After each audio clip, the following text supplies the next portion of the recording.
to the Sidebar Cantina, the podcast where we talk about Star Wars, pop culture, or whatever the fuck we feel like talking about. I'm Mr. Jason Roscom. With me here each and every single week, the Darth Vader to my Palpatine, Dave Martin. Hello, Dave. Hello, Jason. How are you? I'm good. Everything all right? Yeah, I'm just making sure there's no distractions here in the room since we're live. Oh, okay. I just got... my wife just gave me such a loving salute just now. Well, tell Kathy I said hello. And what are we talking about today, Dave? We are talking about the finale of the Book of Boba Fett because Correct. we have to come to a logical conclusion with this season, and we got to do it. Yep, so this is a midweek abbreviated episode, so don't expect it to be our normal 2.5 to 3 hour affair. We're going to try to keep this short and concise, but as we always do, I would like to thank all of our patrons on Patreon: Shotgun Mark, Frank Kulovich, Frederick Martin, Tony Ferrari, Chad Vickers, Scott and Kim from the Used and Abused podcast, Ivo G, Kristen Roscom, Nick from Swede Studios, Catherine Rennick, and my wonderful mother-in-law, Patricia Goodstein. Thank you, everybody, for your support. You are the reason why we do this. I'm looking for the camera up there. And I'm like, wait a minute, it's not there. Oh, shit, I moved it because we're doing this remotely. So if you want to support us on Patreon, patreon.com/thesidebarcantina. That's your read, man. I just let you... Like, you do your thing, and when I have my read, I do my thing. Well, and this is the way it goes. Whenever we do things not standard, shit always gets fucked up. And look at this. The glorious Wawa. Yeah, I've got my own little cup of goodness here. But notice the lid. No paper straws. You're welcome. Saving the earth, Dave. That's right. You're doing God's work. I am.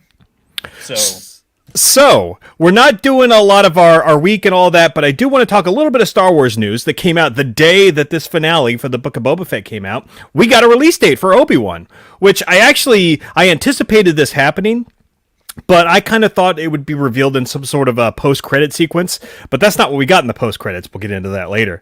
Right. But Disney, on the main Star Wars page, they just announced, hey, Obi-Wan, the Disney Plus series, is coming out May 25th. That's right. So initially, as I'm looking at this news, I'm like, they kind of missed a boat here with May the 4th, not releasing on the 4th. I'm like, what the fuck? And then somebody brought it to my attention, like, hey, dumbass, May 25th is the 45th anniversary of A New Hope. Right. So 45 years to the day of when we first saw Obi-Wan Kenobi on screen. We are now getting the Obi-Wan series. So I'm like, okay, makes sense. Yeah, it's kind of an important date in Star Wars. So while May the 4th is a really good marketing thing, it's kind of, the 25th is a more important anniversary. Yeah, so. I'd say so. And May the 4th kind of, I don't know, that wasn't even like a Lucasfilm or a Disney thing. It just sort of, the fans sort of picked that up. And quite frankly, I always thought it was a little silly, but then I just started to embrace it over the last few years. Hell yeah. So, whatever. But anyway, yeah, we're getting Obi-Wan. After my most recent research, now they're saying 6 episodes. I've heard anywhere from like fucking 3 to 8 episodes of this thing, that they could be like as long as 2 hours each. The most recent research I'm doing and that I'm finding is that it's going to be 6 episodes. Who the fuck knows? I had heard like 4 episodes, close to over an hour each. So yeah, I think that's what we had initially been told. This was a year ago now, something like that. Whatever. Again, Nick and I were talking about this the other day, and get well soon, Nick, if you're watching. Yeah, Nick wasn't feeling well today. Oh shit. Well, he's already had COVID recently, so what the hell else? Stomach shit.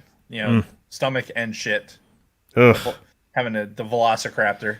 Anyway. Condolences, sir. I forgot what I was saying.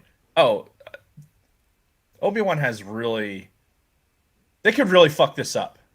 They could fuck up the timeline. They could, this is a beloved character. They brought back a guy who we love portraying in this particular part. Mm-hmm. And they're bringing back Hayden. Right. And that's part of it, right? Like, what is he doing? Like, if it's one of those, like, if Vader's doing stuff parallel to what's going on with Obi-Wan's timeline, I mean, that's fine. But if they're trying to make it somehow that they're going to connect between like and affect the timeline and all, then it's not necessary. And I really wish it was Dave Filoni in charge of this project. Yes, and that's something to keep in mind. The Deborah Chow is the forerunner for this one. Now, she did direct a couple of good episodes in Mandalorian season 1 and 2, so she's got a resume. Mm-hmm. And I mean, obviously, she knows the material. I would imagine that everybody's going to try to be as careful as they can. So, yes. There's a lot of room to fuck this up, and I think that's the thing that we've been talking about ever since this was announced years ago. Yeah. So I'm still holding out hope that it's going to be fantastic. Again, the hype is out there. Like, I know we're pretty much managing our expectations, but I know in the greater Star Wars fandom, they're fucking losing their goddamn minds. Ever since it was confirmed. We're managing our expectations on February 11th, right? You know, we have 3 months. 3 months of expectation management. Yeah, right? We are going to talk a lot about that, Chantal. Don't you worry, ma'am. 3 months of managing expectations until we really get close to it, and then all those are going to go out the window. Yeah, because we'll have a trailer. Oh yeah, and that's what I was going to say. Trailer by then, and all this other fucking teasing bullshit. So. Yeah, as soon as we see like images and then video from this series, it's all going to be out. But again, it's been announced, so we know when we're going to get it, and it's not that big of a gap between the end of Book of Boba Fett and when we see Obi-Wan. Not like the fucking gaps between the seasons of Mando and then Mando and Boba Fett. Well, we can talk about that a little when we're wrapping up our conversation about the Book of Boba Fett. Yeah, which indeed I think that's what we're going to jump right into, because this is again an abbreviated episode. We have our normal episode on Monday. Don't worry. Yes, yeah, because we're not skipping an episode. We're just giving you guys extra content because we love you. Because you guys are awesome. I feel like it's right at me. Like, yeah, I know, right? So, episode 7. Oh, shit. Is that new? Yeah. The Sacred Pops. I'll bring it. He'll be added to the collection on Monday. But man. That's number 8. That's an old school. Well, so the thing about Pops is like, so the original would have a blue banner. This is a black banner, so this indicates it's like a release. Oh, that's fine. I mean, it's still vaulted, but I wanted the like more original armor because I'm getting all the other armors. Sure. So anyway, nice. Boba Fett. Yeah, Boba Fett. Where? As we've been saying for the last couple episodes, but he is back. And it picks up pretty much right where the previous one left off, with Boba and Fennec going into Garsa Fwip's destroyed cantina. Right. So, go ahead. No. I had a thought, but I think I'm going to save it for as we kind of go along. First of all, do you have anything before we start getting into the details? Any overall thoughts before we dive in? I know personally that you were, when we both watched it, I'd asked you, and you had given me the overall impression that you were underwhelmed. Yes. And I think the audience has already picked up on that, right? Because we're not really talking about it with the level of excitement that we have talked about previous ones. Yeah. And the interesting thing is, we know you're not alone, right? Nick and I both were a lot higher on this than a lot of the people even we worked with. People that saw it in our work area. They had much the sentiment that I'm sure you're going to carry. But I think there's things to take away from this that are going to be maybe change your view on the particular episode. Okay. But then there's, like, as we're talking about the series as a whole, it had a lot of ups and downs. I'll say that. Yeah, it was, this episode to me kind of reflected the way the whole season was. It was like that, fucking highs and lows. And there were some moments where I'm just like, fuck, can we just move on with this, please? Yeah. And there were other parts where I'm like, oh, that was awesome. So it's not like I'm shitting on the whole episode. Right. Much like the rest of the season, we have a serious pacing issue, I think. Pacing and consistency, but we'll talk about some of that as we get into the details. So yes, we start with fucking Fett and Fennec touring the explosion site where, rest in peace, Garza Fwip and everybody else that was in the canteen at the time. Not Max Rebo, though. And fucking Fennec, man. Because now Mando shows up and they're talking about, oh, we got to fucking kill the Pikes. We got to get the spice out of here because that was part of the agreement with fucking Cobb Vanth is no more spice. And fucking Fennec's like, well, should we though? Because, we're making a lot of money off of this spice. So basically she wants to keep the fucking drugs running. She just doesn't want it to be the Pikes running it, I guess. I don't... Oh, picture her as like... Picture like Colombian... Like if they're Colombian drug lords, right? Mm-hmm. But you're the Colombian government. You're like, well, we still want the drugs to run, but we want them to run like more like we want them to run, not necessarily like the cartel runs it. Right. And listen, first off, my first fucking note, right off the bat, is Fennec Shand needs some training in fucking tactical operations because everything that she's planned so far has been a complete shit show. Every single operation. Bounty hunters do not make good fucking operations planners. Yeah, they're not tacticians. They don't. Like, they're independent contractors. Like, their whole purpose in life is to be self-sustained and be able to do all this shit on their own. Mm-hmm. And the idea that they're going to have some, all right, I'm going to develop this battle plan and execute it and have all these bases covered. It's just the worst plan ever. Yeah, and there's not a guarantee of like consistent quality of work either. Yeah, it's it's that, all right, let's do a very campy like Ocean's 11 style, like the undertone music, like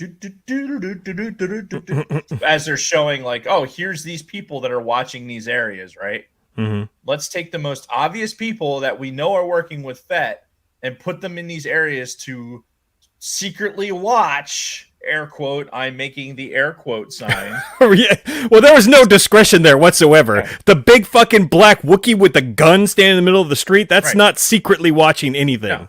And the fucking two naked Gamorrean guards standing there, like watching the trains go by. And then you have the fucking Power Rangers, like, in one group, in one area. Like, This is not, you're not watching in secret anything. This is blatantly... They don't know what discretion means. Yeah, it's obvious what's going to happen, right?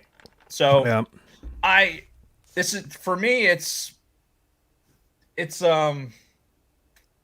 like, again, we're talking about the highs and the lows, right? This for me is one of those, in an effort to PG this thing or to make it so that you don't necessarily have to try really hard to follow what's going on. We're going to make it really obvious. Yeah. And you don't need to. This audience, I think, generally speaking, is smart enough to be able to follow what's going on. And in previous episodes, you've already proven this fact, right? You've left things unsaid. You haven't had to explain every fucking thing. You haven't had to make it so campy and nerf it to the point where the lowest common denominator is going to get it. So why now? Why do it now? Like, you could have spared us that and made it, like, my overall thing. Holy shit, Wally Frogmore's in the chat. I saw that. It's a rare. I think it's because we're recording at an off time. So yeah. The totally threw me off. The Australian in the chat totally threw me off. With the, I have to sidebar. Yeah, because we're recording on a Friday night, not our usual Mondays. Yeah. We're getting all kinds of new entries into the chat. I love it. No, you're talking about the pacing and the ups and downs and stuff like that. I think the general, this campiness of some of it, I think I wanted something to be just like 3 or 4 notches darker overall. Like if you're going to have this this mob criminal element type thing, then to have it be campy and like kind of too much good guy shit. If that makes sense. There's too much good guy shit. Like everybody like doing the noble thing. We're not going to leave the city. We're going to stay for our people. Mando, I'm not going to leave you. I'm going to stay and die with honor. And honestly, I don't have even a problem with that. It's just, that's fine. Cool.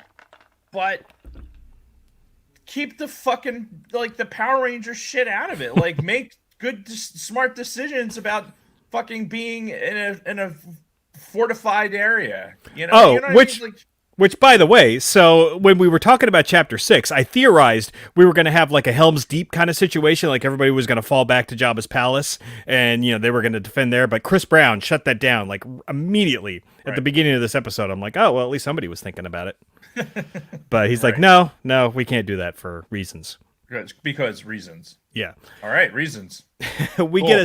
We get a scene where Cad Bane goes to the Pike guy in Mos Eisley, and the guy just admits to him that they killed all the fucking Tuskens, which you and I called when we talked about that episode. It's like, yeah, there's no fucking way that speeder bike gang were the ones that fucking did this. Right. And the Pike dude just openly admitted it to Cad Bane, just in casual conversation. And later on, when Cad Bane mentions it to Boba, I'm like, why would you... There was no point of you revealing that information right then and there. All right, but here's where we climb up a little bit, where it's like, okay, we got some good interaction between characters that we should be having interactions with, right? With Cad Bane and Boba, because there's obviously history there, right? Which we find out later with Cad Bane and Boba.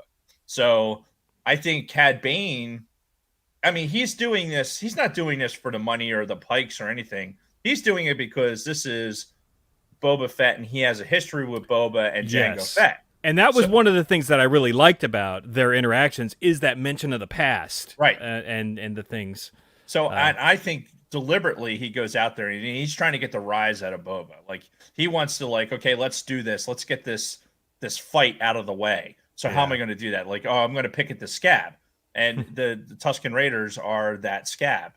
So he tries to get that rise out of him, and then he has to have his fucking, Fennec and in the background going like, yeah, no, this is probably a bad idea. Mm-hmm. Which, by the way, if you're going to have a fucking gunfight in the OK Corral, right, what Western did you ever watch that you were going into, into a duel with one guy with a fucking rifle and the other guy with a pistol to draw? It doesn't make any sense to me. Yeah, but those are the guns that they use. Hit your mic. Hit it. He's back. And he's back. Hear me now. Oh my god. Yes. You know what? I decided just what I'm going to do. When your mic goes low, I'll give a ack.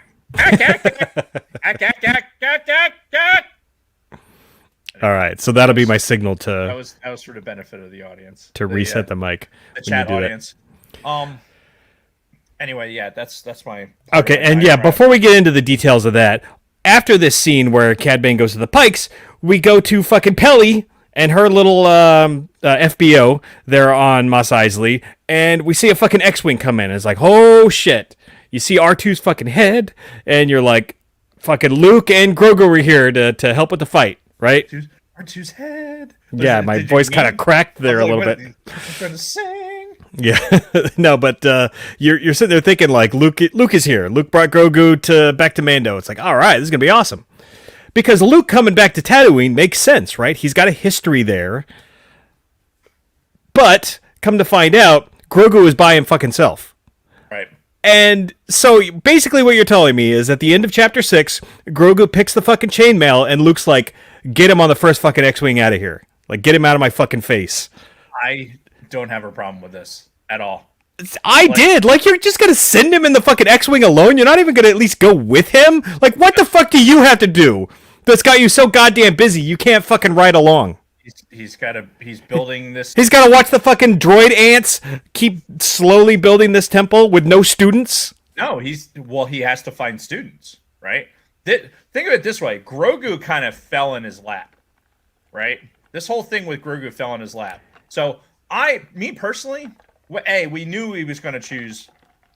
We knew Grogu was going to choose. That was not a question. Yeah, which I saw people online like saying like, "What's he going to choose?" I'm like, "Really? Do you really not know?" Lower your volume just a smidgen. Just lower it. On the mixer, just lower it. All right. Yeah, I think that it's one of those things where he knew that if he had, I've never watched Star Wars, Jason.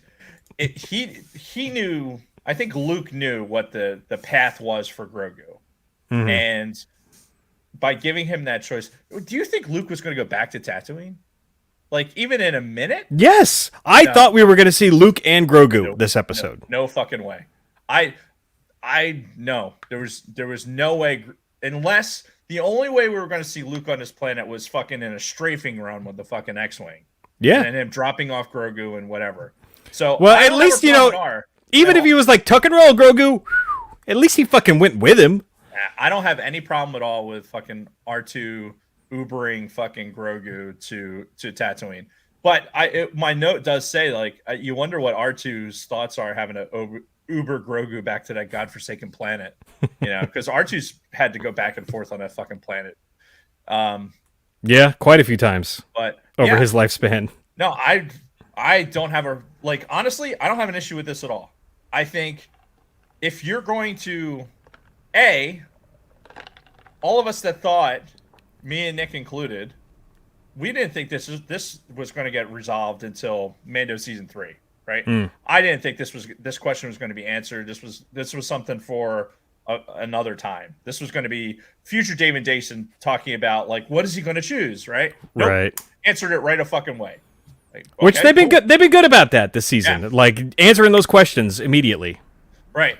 So cool. We got that answered, and now we have Grogu on station, and now we don't have to, whatever Luke is doing in this universe, we don't have to see Luke again at all. And I don't have a problem with that. I don't have a problem with eliminating Skywalker from our series at this point. Yeah. It was awesome to have him. It was amazing.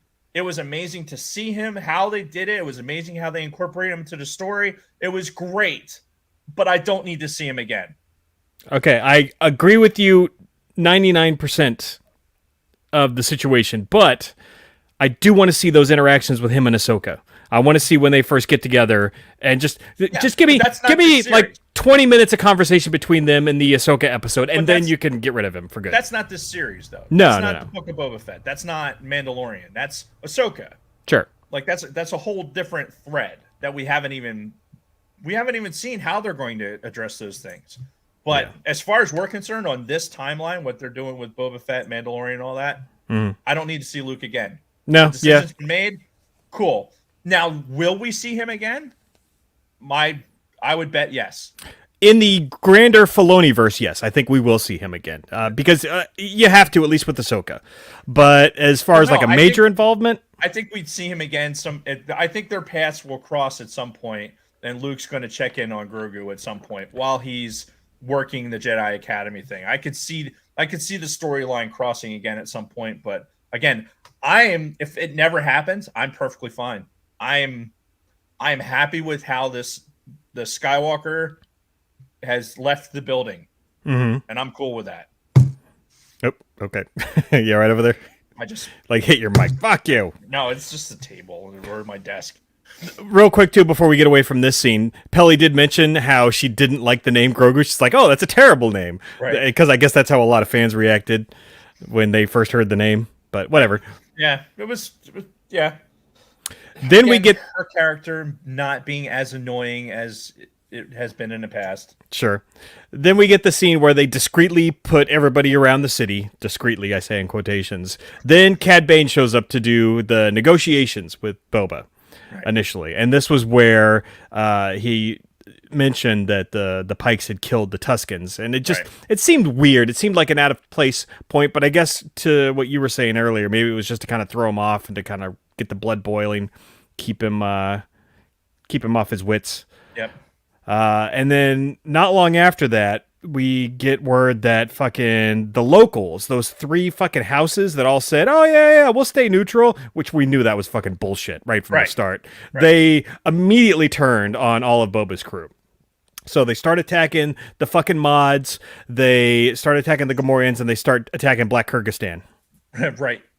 And this is so the mods and how they were like, something doesn't feel right. Oh yeah, that was so stupid. Like, you didn't have to say it. Yeah, it's right? like, hey, it's the Valentine's Day Massacre, right? Like, keeping in this theme, this Mobaverse theme, right? It's the Valentine's Day Massacre where everyone's, or the Red Wedding, right? Everyone gets turned on. Like the villagers fucking turn on them, but yeah, you can have a bad feeling about this, but you can portray that in so many different ways. I don't know what that is. Maybe how we're pronouncing Kyrgyzstan. Oh. Yeah, so yeah, she said things felt weird, which was just a fucking strange line. I think it was a shit line. It just was. I'm not. Who directed this episode? So, I'm glad you mentioned that, because I was just about to say, it was just about this point in the episode where I'm like, I bet Robert Rodriguez is directing this episode, because he has a very strange pacing and way that he does these episodes. Because we talked about it when we talked about episode 3 and the fucking 1.5-hour chase between or within the city. Right. And I'm watching this, I'm like, I bet this was a Robert Rodriguez episode. And sure as shit it was. And for reasons that we'll talk about later, it's why I don't think he should be directing Star Wars anymore. Sorry, I know he's got a good resume, and I know a lot of people love him, and I have nothing against him as a person. He just does not work with these episodes. I'm sorry. Actually, no, I'm not sorry. Fuck it. We get the saddest part of this whole fucking episode. Ack, ack! Ack, ack, ack! Ack, ack! Can you hear me now? Yes. All right. So the saddest part of this whole episode was when they pushed the fucking Gamorreans off of the side of the cliff. And I'm like, no! I squealing the whole time. I wrote that in my notes, if you can see it as I was watching it. No! So, yeah, I was very, very sad to see the Gamorreans go. But I guess that kind of raised the stakes a little bit to let us know, oh yeah, people can actually die in this. And I thought they were going to kill off Black Kyrgyzstan. Because I thought he was dead. Yeah, like there was a few times where like he was getting the shit kicked out of him. Yeah, the Trandoshans, man, they were fucking... Yeah. When they were dogpiling him in that one thing, I'm like, all right, that's it. He gave it a hell of a go. Mm-hmm. And but it made his reappearance all the more greater when we see him later on in this episode. Well, the fucker's a badass. Yep. So then we get the scene where Fennec goes and she saves the mods, right? And Drash, the female of the mods, says thank you or whatever. And Fennec's like, ooh, respect. And she drives away and fucking... And the Dresh gives her a look as she's speeding away, like she's ready to like pull out the carpet cleaner, if you know what I mean. Like she gave Fennec a look like might be something there.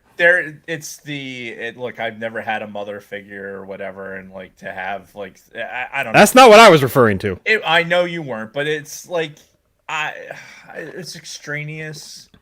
Like I know they're trying to portray the mods is like these teenagers gone rogue that need like some adult figure in their life. And if this was a fucking 23-part series that you could have their own thing, then maybe you can flush that out. But I don't fucking care. This is 8 discount jitters. And you know what? I actually thought about that comparison between her and Jen Erso during the thing. But yeah, in the chat we have Tina saying that Drash is discount Jen Erso, which is fucking hilarious. That's fucking great. Mm-hmm. I didn't need any of that dialogue. We don't need to humanize these people. It's all good. I need Fennec to go do what she does later on. Sure. Well, I'm just saying, Drash wants to clean that carpet. But I wanted to use that analogy. I know you. So Anyway, we we get actually a good scene where Boba and Mando are about to like go out and start fighting, and Boba basically gives Mando a chance to be like, "All right, I guess you're out of here, right?" And Mando's like, "No, no, I'm gonna stay with you to the end. If we'll both die in the name of honor." Right. And Boba the whole time he's like, "You really buy into all that fucking Mando shit?" And he's like, "Yeah, yeah, this is the way." And we got the "this is the way" fucking line. Yeah, and Fett's like, good, because he's like, fuck, I'm screwed. At least I have somebody to die with. And whether or not Mando actually buys into that bullshit is, sus, because what else did Mando have going for him right now? Well, and he's got, Grogu is pretty much lost to him in his eyes right now because he doesn't know he's back yet. Sure. He's the armor and that whole fucking clan he's been ostracized from that. He doesn't know how to fucking use a Darksaber. Like he's got Boba Fett's really the only basically hey, look, he's the only guy around here that looks like me. So yeah. I'm going to hang out with that guy. Well, and that's true. And because he does have those Mandalorian ties and he'll actually give Mando the time of day. So, right. So yeah, this is my guy. Where's he going? What else is he going to go? I think he's a victim of his own fucking choices at that point. Essentially. But anyway. Yeah. And right before they go out guns a-blazing, they send the Twi'lek guy, the mayor's dipshit. I hate this character. I hate him so much. Before we get too far away, have you ever seen Butch Cassidy and the Sundance Kid? I've seen, I'd say a good 40 to 50% of that movie in bits and pieces. Have you seen the end of it? Like the last sequence when they're in fucking was it Uruguay? When they come out from behind the thing and they're getting ready to they're going against the fucking army. Anyway, I don't think so. If you had seen that, then I would have made reference to it about when they came out of the building immediately following this scene with the fucking Twi'lek. Oh yeah, and that was awesome. Like seeing them both fly in on their fucking jetpacks as they're kind of blasting down on everybody. No, that was awesome. I thought that was a really cool scene. And for the first, I don't know, 15 minutes of this fight, it was pretty cool. Just, the fucking 45 minutes that followed of the continued gunfight got to be a little bit boring. But, yeah, this initial scene where they both came out fucking guns a-blazing on their jetpacks, they were getting fucking, their Beskar armor was getting shot, and it looked like they were gonna, be in some serious trouble before the fucking Freetown folk showed up. Right. I thought that was a really cool scene, and that was like prime Robert Rodriguez right there. Yeah, right. You could definitely see his influence on that. But and I stopped you from talking about it, but yeah, the Twi'lek scene with pushing him out there with the fucking like, oh yeah, you know what? Yeah, let me write down my terms. I'm going to send you out there. Yeah, which basically his terms were go fuck yourself. Yes, exactly. Yeah, and send. And I wanted him to get shot down at that point so bad. Just gun that motherfucker down. There's no reason for him to live at all. It's like, I don't know if you were aware, but I was trained in Coruscant. Like, God. Like, oops, I'm sorry, my blaster went off. Now your head's all over the floor. Oh no. Oh no. Anyway. And as Mando and Boba were fighting like side by side, they laid out their full fucking arsenal. Boba was shooting fucking knee rockets, he was flamethrowing. Yeah. Mando was doing the whistling birds, and like they were doing fucking everything, but they were still getting the shit kicked out of them because there was like a million coming. Fucking pikes. Yeah. Which, by the way, these pikes very quickly became non-menacing whatsoever when you realize they're fucking worse than stormtroopers. Their aim is shittier and they die easier than fucking stormtroopers. That was a very frustrating part. Ack. I don't know what the fuck is wrong with this thing. Can you hear me now? Yep. Oh my god. Anyway. They're worse than stormtroopers. Yeah, they're terrible. Like, I got no sense of danger from them at all after this initial like couple of minutes of this fight scene. Right. Oh, well, we also don't know, like, these pikes, are they are they the best of the best? You know, like, is this part of the organization? Like, is this somebody's like grandkids fucking like, all right, you go handle this spice thing on this backwater planet. And True, yeah, because when you think about it in the grand scale of the galaxy, they've probably got shit everywhere, at least in like Hut space and you know the unknown region, or not the unknown regions, but wild space. Right. So like this one little blip of fucking Tatooine, are they really gonna send their best guys? It's some big wigs fucking nephew that they're fucking sending in there.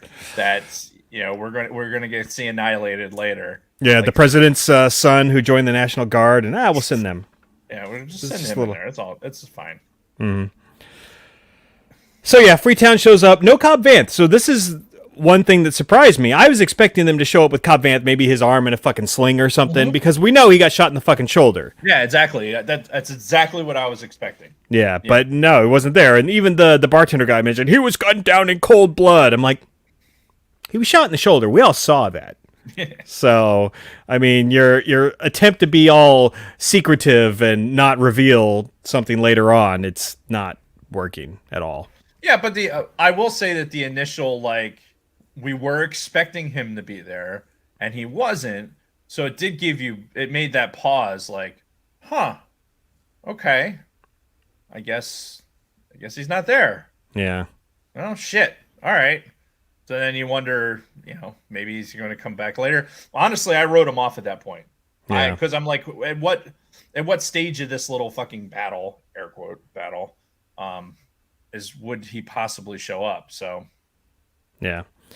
But anyway, so, and at this point too, everybody starts showing up. The mods show up, and then we hear a fucking roar, and you see fucking Black Kyrgyzstan come around the corner, and he's still got guys all over him. He's like fucking throwing them off, and then the pikes can hit him, I guess because he's a big enough target. Like they're fucking shooting him. He's taking all kinds of shots to the fucking back as he's trying to make his way. I'm like, fuck, he's still gonna die after all this. Right, he's gonna die right there. Yeah, which I was very worried for Black Kyrgyzstan. Me too. Like, holy shit. Yep. But thankfully they go out and they grab him and bring him into safety. That's a good one. Yeah. Lunar Girl brings up a good point too. If Cobb never got shot, the Freetown residents wouldn't be fighting. If they didn't believe he was dead, then they wouldn't be fighting for his honor, right? Because they were resisting him before. So would he have talked them into it? I mean, I think he would have. Like, it seemed like he was already starting to get to a point where he was going to talk them into it. But did they have time for him to fucking, work them over? You know what I mean? Like, I guess look. Deputy Dickhead was fucking shot down, so it was. I don't fault them for the plot point. I don't. It was surprising enough to me, that he wasn't there, and it gave me that half a second to like, oh, okay, I wasn't expected. So good on you for fucking making me think about it. And then we're gonna immediately go from that to 15 minutes of. Oh God, yeah. Don't even get me started. But I agree with Chantal. And I don't have an issue with Cad being shot and that being the driver for the Freetown people to join. But yeah, it made the post-credit sequence kind of like, meh. Yeah, we'll get there. Yep. So yeah, everybody shows up. The Pike troopers all beat feet out. You're thinking like, okay, well, I guess this scene's over. No. Now we have these massive fucking droid destroyers, basically, with the fucking shields come out. There's like two just fucking gigantic ones. And they just start shit-canning everything. And my thought this whole time is, why wasn't this plan A? Right. Like, why was plan A send all the fucking shitty troops, the nephews of, Bob the janitor, or why not just send in the big fucking guns right from the start? I don't know. But yeah, this is where we get this long, super long fucking sequence. All ready to follow that long-ass fucking shootout, because the way we described it was very abbreviated compared to everything that went on screen. And the fact that, like, run away, and let's run in all like. Never mind the fact that like if this didn't remind you, if you've ever played Battlefront 2, right, and you're running around in fucking Tatooine, knowing like every nook and cranny, there's somebody turning around in an alley that's like you're like, oh my god, and then they shoot you. Right, there's all these places for you to run and hide and regroup somewhere. Yeah, right? you could easily disperse like.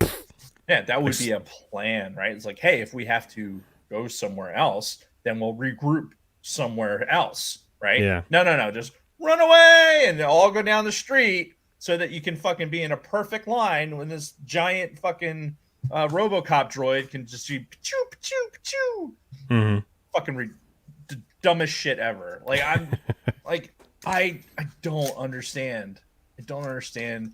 And I don't understand how they weren't dead in the first fucking 5 seconds of that. Oh yeah, like, yeah. Had no business living any of them living through that. Because it was very obvious that they were outmatched at this point.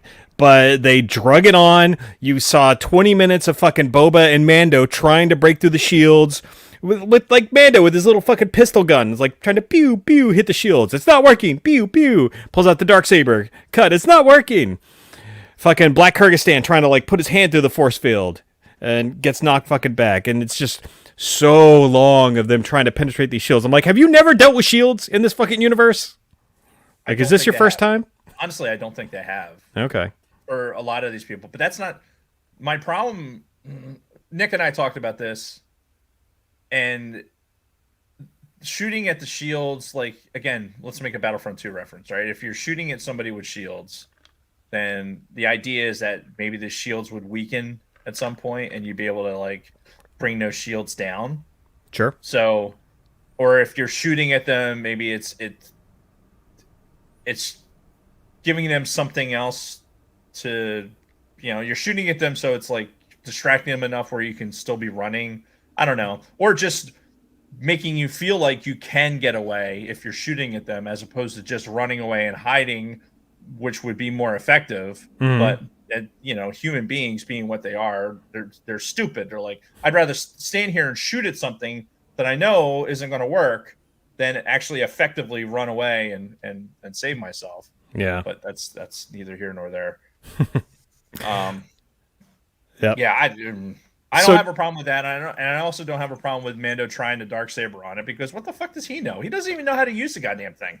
And that's fine. But again, like I even wrote in my notes, this scene is going way too long. I would agree with that. It was too long. And then Peli and fucking Grogu show up. You actually get a pretty cool moment with Mando getting reunited with Grogu, but it's the scenario is so fucking weird because they're like in that little cart, like running away from the fucking massive destroyer droid. But you do get the scene where Grogu like fucking leaps into his arms, and it's like, oh, okay, that's I like that. I like that.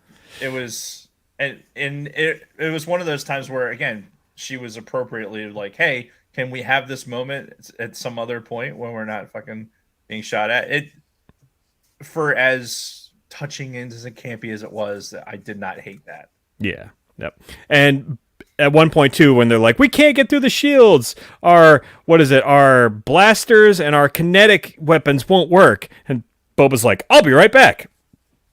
Which I think everybody had to fucking know what he was doing, right? It was pretty predictable at this point where he was going. I know I knew exactly where he was going the second he left. Well, when he left, honestly, what I thought he was doing was going what I would have done. Fuck the Rancor. I'm going to go get Slave 1. You've got a fucking star. You have so much firepower on that thing that you would. How could you not overwhelm those shields? Well, see, the problem is they telegraphed it way too much earlier in the season where he's like, I want to ride it. I'm going to ride it into battle. And you knew it was coming. And I don't have a problem with that. But what I'm saying is that in that particular moment, strategically would have made sense is to go get the fucking starship that you have, where even if you weren't able to fucking destroy these things, hey everyone, all half dozen of you that are left, get in and we'll go fly to safety so that we can fight again later, right? Well, but see, that was his thing. He's like, I don't want to abandon the city. No. You can go fly from that point fly down the road a little bit, Just regroup. fly to the other side of the town, and then the Right. destroyer droid's got to slowly walk over there. So And you by can the get time they get there, you'd be like, all right, load up again. Now we'll go to the other side of the shoo, city. shoo, shoo, shoo, or you fucking be ready for them. I don't know. It's Yeah. fucking. Instead, let's develop this fucking Black Hawk Down scenario. Yeah. But saying that, I thought the Rancor bit when it showed up was fucking. I liked it. I really did. I liked him on the Rancor. I liked Rancor fucking shit up. Mm-hmm. And it wasn't a cakewalk though either, because he got shot a couple of times, and I'm thinking like, oh fuck, is the Rancor gonna die? Yeah. And eventually, between the Rancor and Grogu, they fucking kill both of these destroyer droids, because Grogu gets involved too a couple of times. Right. Towards the end. The first time when he fucks up the destroyer droid and just starts like fucking ripping pieces off of it with the Force. Finally, after those two are destroyed, it's like, hey, party, and enter Cad Bane. Because not yet. No? Not yet. Okay. I have a huge issue with because I'm pretty sure this happened before that. Mm-hmm. The fucking King Kong scene with the Rancor. Oh yeah, I wrote that in my notes too. I'm like, is this King Kong? Like, really? Are we doing that? The King Kong scene with the Rancor, fucking ridiculous. That was, to me, it made me angry. Like, it literally made me angry. I'm like, the only reason you did this was to have that like King Kong. Like, the only thing that would have been better is or would have iced it would have been if he had pulled some fucking broad out of that tower and was like, some woman. I'm like, come, dude, what the fuck, man? Like, almost all the Rancor stuff, I was really cool with. Mm-hmm. I like how they used Grogu to fucking calm him down and do all that stuff. And then, my other note for that was, did Yoda have to take all these naps? Right? It seems like when Grogu uses the Force, like he's like, it's nap time. Yeah. And it was funny too. He nuzzled up against the Rancor too that time. Sleep. We sleep now. But yeah, it was such a weird turn of events after they fucking get rid of the droids, and then the Rancor gets a little angry, and like everybody fucking turns on him and starts shooting him, like all the good guys start fucking shooting at him. It's like, whoa! Finally, Mando rolls up. He's like, fucking stop, you idiots! Well, and there was I think I'm missing the timeline because Cad Bane did show up and like basically throw fire at his face to get the Rancor to fucking run away. Yeah. I think the King Kong part came after the Bane confrontation. Bit. Regardless, the fucking King Kong bit, I was that really just it pissed me off. I'm like, it's just bullshit. It was kind of dumb. Like no point whatsoever. Just to be like, hey, look what we can do. We can. Yeah, like, wow, look, King Kong, Rancor, hooray, new to Universal Studios. Mm-hmm. Anyway. But yeah, so Cad Bane shows up. We get more really good conversation between him and Boba. A lot of bringing up the past, talking about when Boba was a kid, and Cad Bane was basically, refresh my memory, he was kind of like teaching him, right? Teaching him kind of how to be a bounty hunter when he was a kid. And I know there was some deleted scenes from Clone Wars that didn't get produced. They had like Boba killing him at one point, him putting the fucking dent in Boba's helmet. But that was all shit that never made it. So, but yeah, they brought up their history quite a bit. He brought up Jango, and they have a fight, and at the end of the day, Boba uses the fucking gaffy stick and fucking kills Cad Bane. Yeah. Just like straight up just... And that's the end of that character? He caught Cad Bane monologuing, man. He was monologuing. I can't believe it. Yeah, he caught me monologuing. Well, I don't have a problem with that and that sequence either. I don't have a problem with the logical conclusion of the Cad Bane character. Yeah. He was old. I mean, he was obviously old. True. You just can't tell the Duros, right? He was a Duros. You can't really tell if they get old or not. See, you say that, but I think that they did. I think that they actually aged him a little bit. Like there was some like almost like whiteness That I me personally, I thought that they made him look older. Now I could be projecting that onto how they did the makeup or anything else. But I thought that they did a good job of making him appear to have age. Yeah. Now, And Boba did have some lines too, where he mentioned to Cad right. Bane, like you're old now, something to that effect. And it's obvious that he is, right? Because if he was around, fucking bounty hunting with Django. Yeah, we're talking many years ago. Yeah, decades worth of doing that shit, and then being around for the lifetime of Boba. Though he's still pretty quick on the draw. He fucking he's got hands. He shot the sheriff and killed the deputy. So he did indeed. Yep. But yeah, so it was after Boba kills him, that's when fucking the Rancor goes all King Kong. Grogu uses the Force again to calm him down. Like, what the fuck would they have done if Grogu hadn't been around? They'd have been fucked. And then Fennec killed it and barbecued it. Yeah. Fennec earns her name, the Master Assassin, in one of the last scenes there, where she shows up at fucking Mos Eisley, where the Pike and those three fucking tribe leaders were all at. Right. And the mayor. And the mayor. Yeah. Yeah. And she fucking kills the shit out of all of them. It was great. And for me, this was I wanted this. This is the tone that I wanted, right? For the whole thing. For the whole thing. Like, yeah, if you can go there for this particular sequence, you didn't need to. You could have put a bomb into the room like you did for the fucking cantina. You could have done something, but instead you chose deliberately to fucking have this execute the sequence, right? You fucking hang the mayor, right? Yeah. This whole scene was brutal. Yeah, it was brutal, as it should have been. Right. This was very personal. Right? And this is what she's really good at. I just wish I think what that sequence was, I wish the entirety of the series had maintained. Yeah. It had flashes of it. And that was for me, that was that baseline. So everything that came above and below that, it had flashes of being there. Yeah. Like bombing of the cantina and stuff like that. Again, I was hoping without hope that after episode or chapter 5 that I was hoping for a little bit more of a cliffhanger and more of that darkness that was just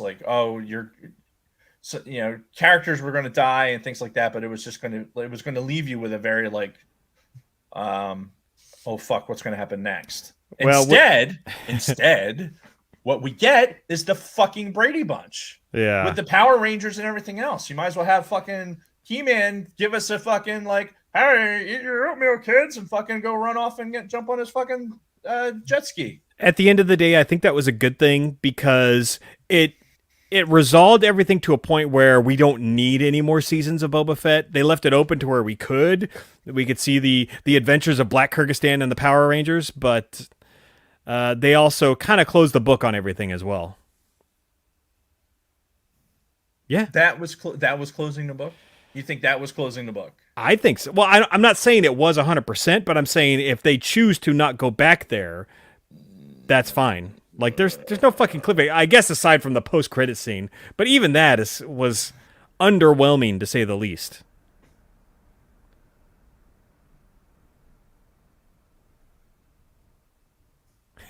we need to pay more attention to the chat. I think we're missing something. Yeah. Something about licking action. I don't know what's happening. Well, maybe that's in reference to, the Drash wanting to get some licking action on Fennec.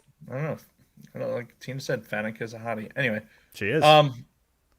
Even at 58 or 59, she's... Yeah. So anyway. Yeah, I wasn't a fan of how it ended. I wasn't a fan of this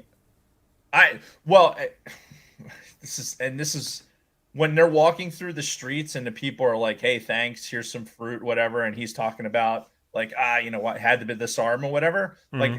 I was good. All right, I'm tracking. This is fine. He's like, "Hey, we're not really meant for this." Saying shit like that. Yeah, that was weird. Yes, that's what I wanted to hear, right? Yeah. What let's foreshadow what next season could be, right? With some of this dialogue, because this is what we know this episode's over, right? Mm-hmm.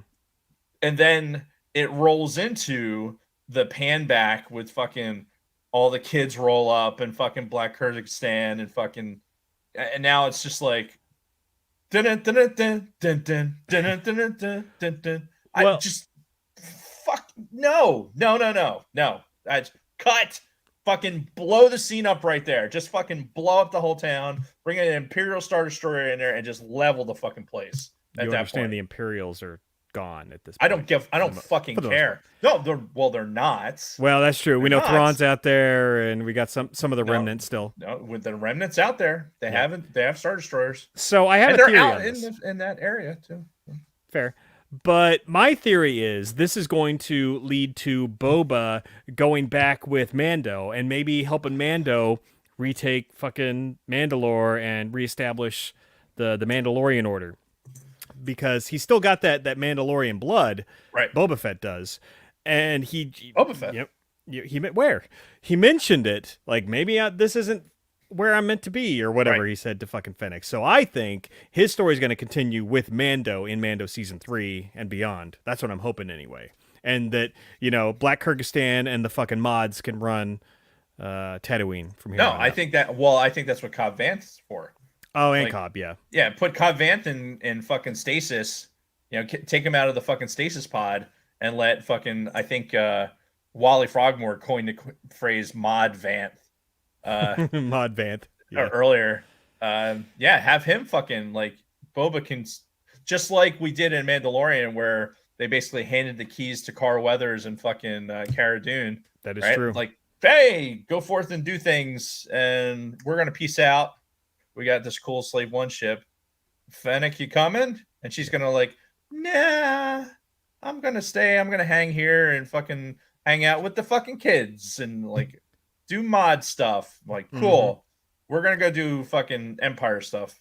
Yeah, but either way, Boba's part in all of this is concluded. Like, his Tusken friends are dead. He got revenge. He doesn't need to be there anymore. And then whoever the fuck stays behind and does whatever the fuck they're gonna do on Tatooine. Though I am kind of upset that we didn't get any kind of resolution to the dried up oceans and everything story from Tatooine. They didn't get back into that at all. So, I mean, yeah, I don't think we're done with Tatooine entirely. No, there's no way. Because just to not to put too fine a point on it, what we proved with Book of Boba Fett, right? Is that they're not. We had Mandalorian season 2.5, 2.5A and 2.5B, right? So they're not afraid to continue another timeline within some other story, if that makes sense. Sure. So the possibilities are endless at that point. Like you could make this continuity as long as you're maintaining this timeline. You could have any continuity you want. Like you could have the Boba Fett timeline running concurrently with the Mandalorian and switch back and forth. So I don't think that they're done milking the Boba Fett franchise at all. I think you're gonna get a Boba Fett season 2. You think so? Yeah, I definitely do. I think. But look, this franchise has been milking the Boba Fett teat for a character that came from nothing, right? It came from a concept art that was supposed to be like a stormtrooper, concept that had minimal screen time and turned into this beloved character that now is turned into what it is now. Like the amount of storytelling that we can tell based on this character alone, there's no way we're not going to continue telling this story. No, you're not wrong. But I will say that the old school Star Wars fans, like these original Boba Fett fanboys, a lot of the ones that I've talked to, don't like what they've done with the character in this. They prefer the original mysterious character, which I love that meme, by the way. I'm sure you saw it. That was basically like, what are y'all complaining about with those 2 episodes that were all about Mando? You know, because basically they're treating Boba in those 2 episodes the same way he got treated in the original trilogy. Very little dialogue, and he just kind of sat in the back and didn't say anything. Right, exactly. So yeah, those are good memes. And I know, talking to Nick, he's been in and out of the chat. His thing was too that Boba Fett talked too much. Like, you know, he's supposed to be like a more quiet guy. You're supposed to wonder what he would say, not necessarily hear him talk. Yeah. So yeah, can't tell if the acts in the chat, like, you sound fine to me, so we're going to ignore. We're going to pretend the acts are just acts. Right. The acts have a life. If you can hear me just fine, then we're good. Yes, we're good. So I talked to my buddy Jim, who I've talked about before on the show, Anal Guy. And I was going to say Anal Guy. Yeah, he was the first person that I ever knew who was like a hardcore Boba Fett fan from the original trilogy. When he and I first met in like the mid 90s, you know, he made it very clear that he was like a huge Boba fan, you know, fanboy or Boba Fett fanboy. Right. English, motherfucker. Do you speak it? And he sent me a message a couple days ago, and he's like, basically, yeah, I prefer Fett when he was a ruthless bounty hunter and killer. This new reinventing image of him, not a big fan. So, from somebody who used to be a huge Boba Fett super fan, not liking the way they're doing the character. Me, I don't really give a shit because... no, he probably doesn't, honestly. He doesn't listen to the show? No. There's tens of thousands of people that know about the anal thing. Yeah. Though you got to go pretty deep into the Jedi archives to get that full story. I don't know. We bring it, but it comes back up every once in a while. It's not... Whenever we mention him, that's the only association we make. Sure. You know, it's like, Jim, you know, the anal guy. Like, oh, yeah. Yeah. So anyway, he was the first Boba Fett super fan that I ever knew, and he did not like the way the character was treated this season. And for me overall, this episode was matched my feelings for the season. Very underwhelmed overall. The brightest points had nothing to do with Boba Fett. Sorry. I loved the introduction of Black Kyrgyzstan. Loved the 2 Mando episodes. Loved Fennec. Hate the mods. Didn't really care much for Boba in general. So my overall feeling for the season is that it was, you know, all right, let's give it a grade, right? If we're going to give this a grade or like stars or whatever, right? I would give this a B+, right? It was for the whole season. For the whole season. Like, again, if that's generous. We're doing this, right? I came away liking it. You know, I came away on the top half of that because there was, maybe it's the possibilities of what we can see in our Star Wars universe, and it fucking looked, let's not forget, it fucking looked fantastic. Oh, the production value was... The chat was talking about the Rancor, like how good the fucking Rancor looked. The production value, like the everything looked fantastic. There was no... Sorry. Yeah. I as long as I'm not sitting next to him, it'd be weird. Like, I know where your hands have been. Anyway. Ack. Anyway, finish your thought. Yeah, I think the production value was amazing. I think we are in really... This does not sully anything that Favreau and Filoni are doing, to me anyway. Like, this isn't, none of what we saw this season. Like, we are tough fans to please. We really are. That's fair. And we have... Star Wars fans are notorious for being like that. Yeah, and we have 4 years of, or almost 5 years of fucking podcasts to be able to confirm that. But me, genuinely, like, coming from me, I think that this is the first season of a show, and I think most shows, when their first season, they have, all right, here we're developing things. Like and they're building off of stuff. True. And this is the first season of a show, and they brought in some other characters from another show that was really successful that was in their second season. You know what I mean? Yeah. So, and these are shows; they're not movies. Right. So, we need to stop treating them like they are. Right. Because it's Star Wars, and because we're watching something with such high production value, and it's so Star Wars-y, like it's so good that even when it's bad, we know that it's Star Wars. We know what we're watching, and I think because we're so spoiled that it makes those draws easier to get to. But overall, for somebody that wasn't super high on this to begin with, I was pleasantly surprised by the end. Okay.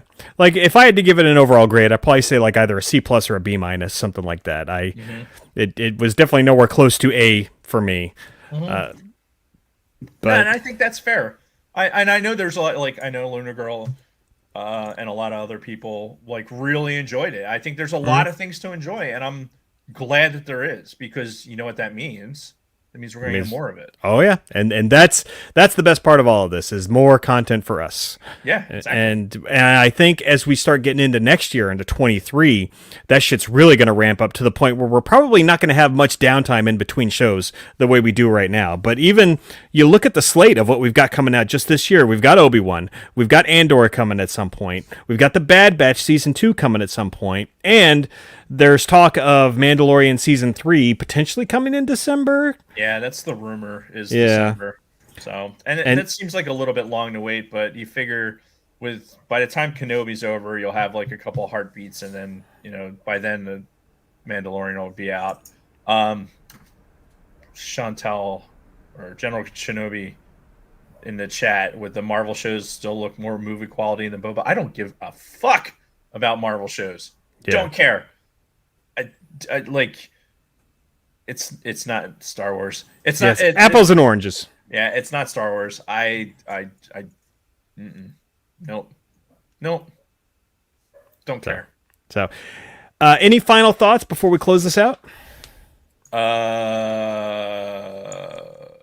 Nope. All right. Nope. That was it. So cool, and we kept it to about an hour. We're still doing our normal show on Monday. So we are doing the 30th anniversary of Wayne's World. Wayne's World. Party time. Excellent. And you got a visual aid over there, Dave? I do. What you got? Oh, yeah. Fucking sweet. It fits real nice, too. Yep. Yes. So Monday is the 30th anniversary of Wayne's World, and we will be talking about it at length at our usual time on Monday. But we had to get the Boba Fett in. So. Fucking A, right. If you haven't watched Wayne's World, watch it before our show. Yes. Just so we can talk along to all the fucking lines and all the other things. So you can tell us what one-liners we're missing. Because we're going to be... You can't talk about this movie without talking about the one-liners that come out from it. So yeah, I'm just going to... I don't want to miss any. I'm confirming something really quick before I actually say this. So yeah, you can actually watch Wayne's World for free right now with ads on IMDb TV, which is now, I guess, part of Amazon. But yeah, go to IMDb TV, create an account, and you can watch it free. Or if you have Paramount Plus, it's free on Paramount Plus with no ads. So you got a couple of options. AIDS. But yeah. Go watch it. We're going to talk about it on Monday, and It's going to be a lot of fun. That's right. And I guess that concludes this episode of the show. Yep. Talk about Patreon. Yeah, just again, if you want to support us on Patreon, patreon.com/thesidebarcantina. Everything that we earn goes right back into the show, which a new mixer is way up there on the priority list, as you heard this evening. Right. I don't know what the fuck. Yeah, I don't know what the fuck's going on. But... thank you, everybody, for joining us on this off-recording evening. Yes. Dave, thank you for making time in your schedule. Right, and tune into the shows on the Red 5 Network. Yeah. bio.link/Red5. Thank you to all the Red 5ers in the chat today, making it exciting, as per usual. Thanks for everyone for coming in. Yep, and until next time, Dave and everybody else, may the Force be with you. May the Force be with you. And clink.